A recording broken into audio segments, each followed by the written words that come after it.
بسم اللہ الرحمن الرحیم۔ سورہ بنی اسرائیل کا تعارف اور خلاصہ۔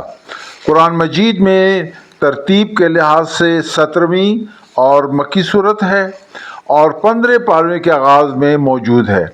اس میں 111 آیات ہیں اور 12 رکوع ہیں۔ الفاظ کی تعداد 533 ہے۔ اس سورہ کا نزول سفر معراج کے بعد ہوا۔ واقع معراج ہجرت سے 1 سال پہلے وقوع پذیر ہوا تھا، جو حضور کے نبوت کا 10واں سال تھا۔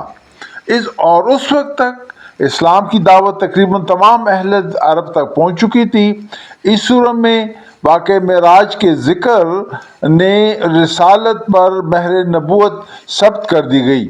اس سورہ میں بنی اسرائیل کے 2 دفعہ نافرمانی کی وجہ سے جو ذلت اور رسوائی کا ذکر بھی موجود ہے۔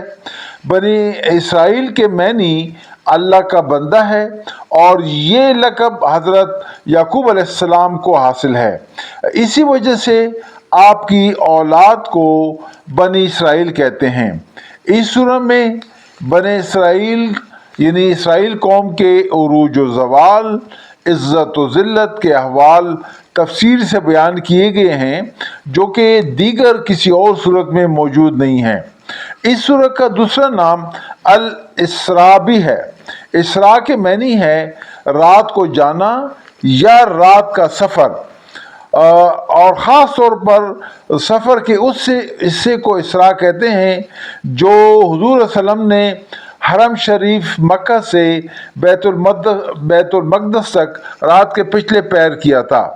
اس سورہ کا ایک اور نام بھی ہے، یعنی سورہ سبحان بھی اس کو کہتے ہیں، کیونکہ اس سورہ کی ابتدا لفظ سبحان سے ہوئی ہے، اس لیے اس کو سورہ سبحان بھی کہتے ہیں۔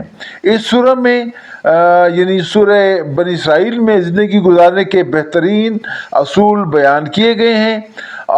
کہا جاتا ہے کہ حضور صلی اللہ علیہ وسلم، یہ حضرت عائشہ سے روایت ہے کہ حضور صلی اللہ علیہ وسلم سونے سے پہلے ہر حالت میں سورہ بنی اسرائیل اور سورہ رمز کی تلاوت فرماتے تھے۔